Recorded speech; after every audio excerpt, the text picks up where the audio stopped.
саламатсыздар ма әріптестер? Мектепке дейінгі тәрбие мен оқытуды бастауыш, негізгі орта және жалпы орта білімнің, жалпы білім беретін оқу бағдарламаларын, техникалық және кәсіптік орта білімнен кейінгі қосымша білімнің білім беру бағдарламаларын және арнайы оқу бағдарламаларын іске асыратын білім беру ұйымдарында жұмыс істейтін педагогтерді және білім және ғылым саласындағы басқа да азаматтық қызметшілерді аттестаттаудан өткізу қағидалары мен шарттарын бекіту туралы Қазақстан Республикасының білім және ғылым министрінің 2016 жылғы 27 қаңтардағы нөмір 82 бұйрығына өзгерістер енгізілгенін білесіздер.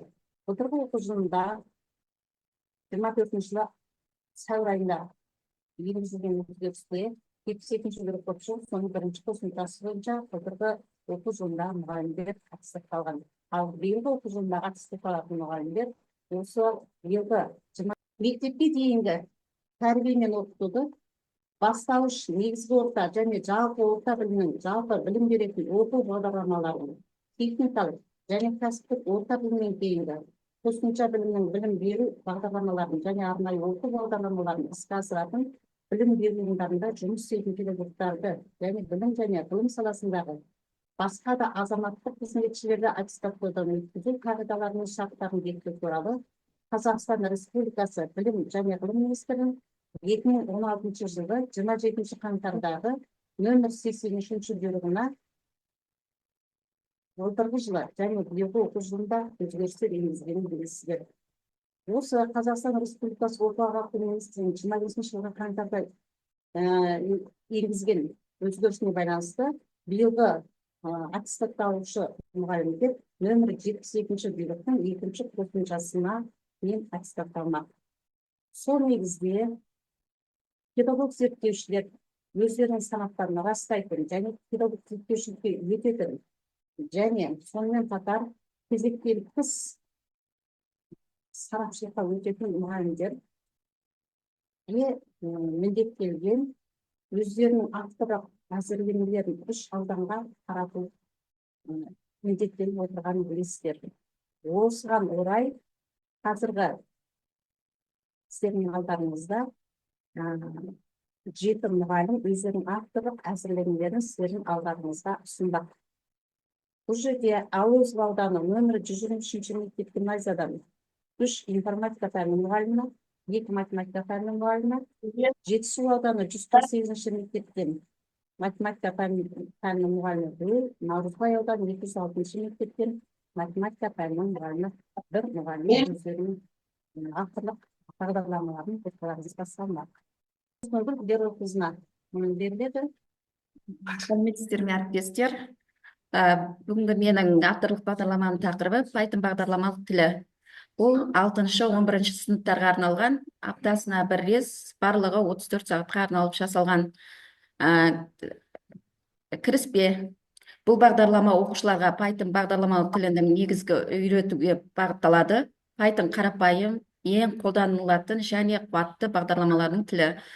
Оқушылар оны меңгеру арқылы бағдарламалау, деректер ғылыми және жасанды интеллектуалды бағыттарды негізге дағдыларға игереді. Бағдарламаның мақсаты бұл жерде Python тілінің құрылымдарын меңгереді, бағдарламалау логикасын дамытады, алгоритмдік ойлау қабілетін қалыптастырады, Python арқылы жобалар жасау дағдыларын жетілдіреді. Енді бұда бағдарламада міндеттері, мен міндеттерін 2 бөлімге бөлдім. Бірінші бөлімде Python бағдарлама ортасы орнату және баптау, негізгі статистикалық құрылымдарды меңгеру, айнымалы шартты операторлар және логикалық өрнектерді қолдану. Цикл for, while арқылы қайталанатын процесстерді ұйымдастыру. Екінші бөлімде мәліметтер құрылымдарын зерттеу, файлдармен жұмыс жасау, кірістірілген және қосымша кітапханалармен жұмыс істеу, Pythonда қателерді өңдеу, шағын жобалар әзірлеу. Енді оқу жоспары, бұл жерде оқу жоспарында мен 34 сағат қой, соны 2 бөлімге бөлдім, 14 сағатын бірінші бөлімге, 20 сағатын екінші бөлімге бөлдім. Бұл жерде оқу жоспарында бірінші бөлімде Pythonды орнату және ортаға шолу. Бұл 2 сағатқа арналған айнымалылар мен деректер түрлері 2 сағатқа арналды. Операторлар мен шартты операторлар 4 сағатқа арналған. Циклдар мен функциялар 6 сағатқа берілген. Оқу жоспарының 2 бөлімінде мәліметтер құрылымдары 4 сағат, файлдар мен жұмыс 2 сағат, Pythonда қателерді өңдеу 2 сағат, жоба әзірлеу және бағалау 12 сағатқа берілген. Оқу әдістері: түсіндіру және демонстрация, практикалық тапсырмалар, код жазу, жеке және топтық жобалар, интерактивті онлайн платформалар, қателерді талдау және шешу. Оқушылар теорияларды білімін және практикалық дағдыларын үйлестірімді бағалау мақсатында және топтық жұмыстарда қолданады. Күтілетін нәтиже: бұл жерде бізде авторлық бағдарламада күтілетін нәтиже курстың аяқталғанда оқушылар Python тілін бағдарламаларын жаза алады, алгоритмді ойлау қабілеттерін дамытады, негізгі бағдарламалау дағдыларын меңгереді, шағын IT жобаларын әзірлей алады, Python негізінде күрделі жобаларды меңгеруін дайындай алады. Осымен менің авторлық бағдарламам аяқталды. Назар қойып тыңдағандарыңызға рахмет. Пікірлеріңіз болса, нелеріңіз болса, жазып кетсеңіздер болады.